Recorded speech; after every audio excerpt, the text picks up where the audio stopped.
Details ಕೊಡ್ತಾರೆ ಇದ್ರ ಬಗ್ಗೆ ನಮ್ಮ ಪ್ರತಿನಿಧಿ ಬಸವರಾಜ್ ಲೈವ್ ನಲ್ಲಿ. ಬಸವರಾಜ್, ಯಾಕೆ CWRCಗೆ ಅರ್ಥ ಮಾಡಿಸೋರು ಯಾರು? ಅರ್ಥ ಮಾಡ್ಕೊಳ್ಬೇಕಾಗಿರೋದು ಏನೇನು, ಪ್ರಸ್ತುತ ಪರಿಸ್ಥಿತಿ ಏನು ಅಂತ ಹೇಳಿ ಅರ್ಥ ಮಾಡಿಸಬೇಕಾಗಿರೋದು ಸರ್ಕಾರ ಹೇಳುತ್ತೆ ಬಿಡೋದಿಲ್ಲ ನಾವು ಅಂತ. ಈ ಹಿಂದೆನೂ ಕೂಡ ಹೇಳಿತ್ತು, ಮಳೆನೂ ಇಲ್ಲ ನೀರೂ ಇಲ್ಲ, ಹೆಂಗ್ ಬೆಳಕಾಗುತ್ತೆ ಅಂತ. ಈಗ ನೋಡಿದ್ರೆ ಮತ್ತೆ ಈಗ CWRC ಯಾಕೆ ರಿಲೀಸ್ ಮಾಡಿ ಅನ್ನೋ ಆದೇಶ ಕೊಡ್ತು?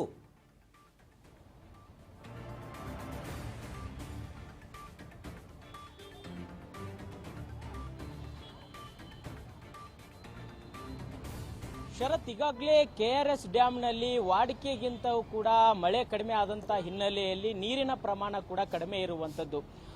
ಇರುವಂತಹ ಒಂದು ನೀರಿನಲ್ಲಿ ಕೂಡ ಈಗ ಕುಡಿಯೋ ನೀರಿಗಾಗಿ ಕೂಡ ಬಳಕೆಯನ್ನ ಸುಮಾರು 6 TMC ನೀರನ್ನು ಕೂಡ ಕುಡಿಯೋ ನೀರಿಗಾಗಿ ಕೂಡ ಬಳಕೆಯನ್ನು ಕೂಡ ಈಗಾಗಲೇ ಇಟ್ಕೊಂಡಿರ್ತಕ್ಕಂಥದ್ದು. ಹಾಗಾಗಿ ರಾಜ್ಯ ಸರ್ಕಾರ ತನ್ನದೇ ಆಗಿರ್ತಕ್ಕಂಥ ಏನೆಲ್ಲ ನೀರಿನ ಪ್ರಮಾಣ ಕಡಿಮೆ ಇದೆ ಅದನ್ನೆಲ್ಲವನ್ನು ಕೂಡ CWRCಗೆ ಕೂಡ ವರದಿಯನ್ನು ಕೂಡ ಸಲ್ಲಿಕೆ ಮಾಡಿದೆ.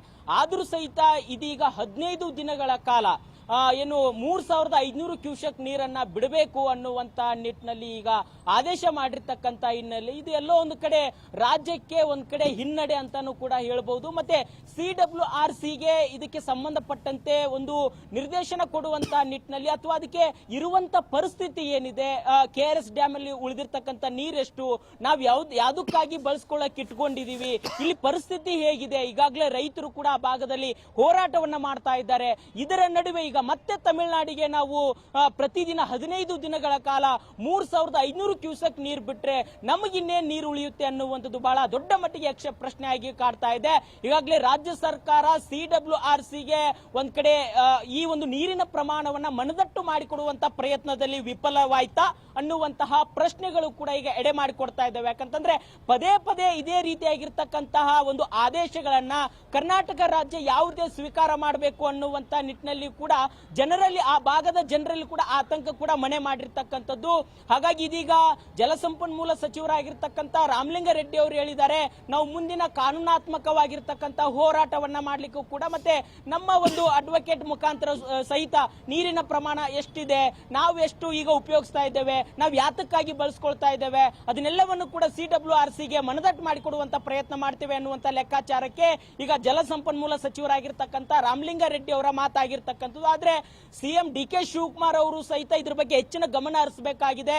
ತಮಿಳುನಾಡು ಕೇಳಿದ ತಕ್ಷಣ ಅಥವಾ CWRC ಕೇಳಿದ ತಕ್ಷಣ ಕೂಡ ನಾವು ನೀರು ಬಿಡಬೇಕಾದ್ರೆ ಇಲ್ಲಿ ನಮಗೆ ಕುಡಿಯೋ ನೀರಿಗೆ ಕೂಡ ತೊಂದರೆ ಆದಂತ ಸಂದರ್ಭದಲ್ಲಿ ನಾವು ಯಾವುದಕ್ಕಾಗಿ ನೀರು ಬಿಡಬೇಕು ಅನ್ನುವಂತ ಪ್ರಶ್ನೆಗಳು ಕೂಡ ಎಡೆ ಮಾಡಿಕೊಡ್ತಾ ಇದ್ದಾವೆ. ಹಾಗಾಗಿ ರಾಜ್ಯ ಸರ್ಕಾರ ಸೂಕ್ತವಾಗಿರ್ತಕ್ಕಂಥ ಅಡ್ವೊಕೇಟ್ ಅವರಿಂದ ಒಂದ್ ಕಡೆ ಇದನ್ನ ನಮ್ಮಲ್ಲಿರ್ತಕ್ಕಂಥ KRS ಡ್ಯಾಮ್ ನ ನೀರಿನ ಪ್ರಮಾಣ ಎಷ್ಟಿದೆ, ನಾವೆಷ್ಟು ಬಳಸ್ಕೊಳ್ತಾ ಇದ್ದೇವೆ, ಅದನ್ನೆಲ್ಲವನ್ನು ಕೂಡ ಮನದಟ್ಟು ಮಾಡಿಕೊಡುವಂತ ಪ್ರಯತ್ನವನ್ನ ಮಾಡಬೇಕಾಗಿದೆ. ಶರತ್, ಈಗ ಮತ್ತೊಂದು ಕಡೆ ಈಗ ಬಿಡಬೇಕಾಗಿರೋದು ಎಷ್ಟು TMC, ಇರೋದು ಎಷ್ಟು TMC, ಪ್ರಮುಖವಾಗಿ ಕಾವೇರಿಲಿ ಹಿಂಗೆ 15 ದಿನಕ್ಕೆ ಸಾಕಾಗುತ್ತಾ ಅಂತ ಕಾವೇರಿಲಿರುವಂತ ನೀರು?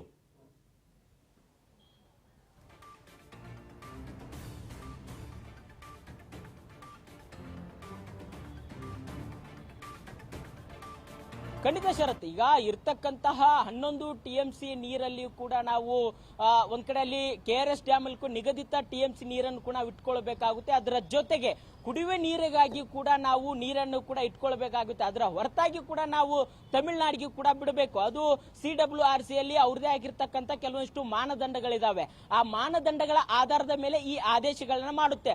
ಆದ್ರೆ ಶರತ್, ಒಂದು ಕಡೆ ಈಗ ತಮಿಳುನಾಡು ಯಾವ ರೀತಿಯಾಗಿ ತಮ್ಮ ಒಂದು ನೀರಿನ ಪ್ರಮಾಣವನ್ನ ತಮಗೆ ನಾವು ಇಷ್ಟು ನೀರು ಅವಶ್ಯಕತೆ ಇದೆ ಅನ್ನುವಂಥದ್ದನ್ನ ಯಾವ ರೀತಿ CWRC ಮುಂದೆ ಪ್ರಸ್ತಾಪವನ್ನ ಮಾಡುತ್ತೆ, ವಿವರಣೆಯನ್ನ ಕೊಡುತ್ತೆ, ಅದರಲ್ಲಿ ಅವರು ಗೆಲುವನ್ನ ಸಾಧಿಸ್ತಾ ಇದ್ದಾರೆ. ಆದ್ರೆ ನಮ್ಮಲ್ಲಿರ್ತಕ್ಕಂಥ ರಾಜ್ಯ ಸರ್ಕಾರದಿಂದ ಸರಿಯಾದ ರೀತಿಯಲ್ಲಿ ಮಾಹಿತಿಯನ್ನು ಕೊಡುವಂತ ನಿಟ್ಟಿನಲ್ಲಿ ಅಥವಾ CWRCಗೆ ಮನದಟ್ಟು ಮಾಡಿಕೊಡುವಂತ ನಿಟ್ಟಿನಲ್ಲಿ ವಿಫಲವಾಗ್ತಾ ಇದೆಯಾ ಅನ್ನುವಂಥದ್ದು. ಯಾಕಂತಂದ್ರೆ ಈಗ ಕನಿಷ್ಠವಾಗಿ ನಾವು ಕುಡಿಯೋ ನೀರಿಗಾಗಿ ಸುಮಾರು 6 TMC ನೀರಾದ್ರೂ ನಾವು ಇಟ್ಕೊಳ್ಬೇಕು. ಅಂತದ್ರಲ್ಲಿ ಇದೀಗ ಇರ್ತಕ್ಕಂಥ 11 TMC ನೀರಲ್ಲಿ ಅವರಿಗೆ ನಾವು ಪ್ರತಿದಿನ 15 ದಿನಗಳ ಕಾಲ 3500 ಕ್ಯೂಸೆಕ್ ನೀರು ಬಿಟ್ರೆ ನಮಗೆ ಕೂಡ ನೀರಿನ ಪ್ರಮಾಣ ಕೂಡ ಬಹಳ ದೊಡ್ಡ ಮಟ್ಟದಲ್ಲಿ ಕಡಿಮೆ ಆಗುವಂತದ್ದು. ಮತ್ತೆ ಕುಡಿಯುವ ನೀರಿಗೂ ಕೂಡ ನಾವು ಇಲ್ಲಿ ಒಂದ್ ಕಡೆ ಬರಗಾಲ ಸೃಷ್ಟಿ ಆಗುವಂತ ನಿಟ್ಟಿನಲ್ಲಿ ಕೂಡ ಪರಿಸ್ಥಿತಿ ನಿರ್ಮಾಣವಾಗುತ್ತೆ. ಹಾಗಾಗಿ ಇರ್ತಕ್ಕಂಥ TMC ನೀರನ್ನ ಇಷ್ಟಿದೆ, ನಾವಿಷ್ಟು ಕುಡಿಯೋ ನೀರಿಗೆ ಬಳಕೆ ಮಾಡ್ತಾ ಇದ್ದೇವೆ ಅನ್ನುವಂಥದ್ದನ್ನ CWRCಗೆ ಮನದಟ್ಟು ಮಾಡಿಕೊಡುವಂತ ಪ್ರಯತ್ನವನ್ನ ರಾಜ್ಯ ಸರ್ಕಾರ ಮಾಡಬೇಕಾಗಿದೆ. ಅದಾದ ಬಳಿಕ ಮತ್ತೆ CWRC ಅದನ್ನು ಕೂಡ ಪರಿಗಣನೆ ತೆಗೆದುಕೊಂಡು ಈಗ ತಮಿಳುನಾಡಿನಲ್ಲಿ ವಿವರಣೆ ಕೊಟ್ಟಿರ್ತಕ್ಕಂಥ ಹಿನ್ನೆಲೆಯಲ್ಲಿ ಇದೀಗ ನಮಗೆ ನಮಗೆ ನೀರು ಬಿಡಬೇಕು ಅನ್ನುವಂತ ಆದೇಶವನ್ನ ಮಾಡಿದೆ.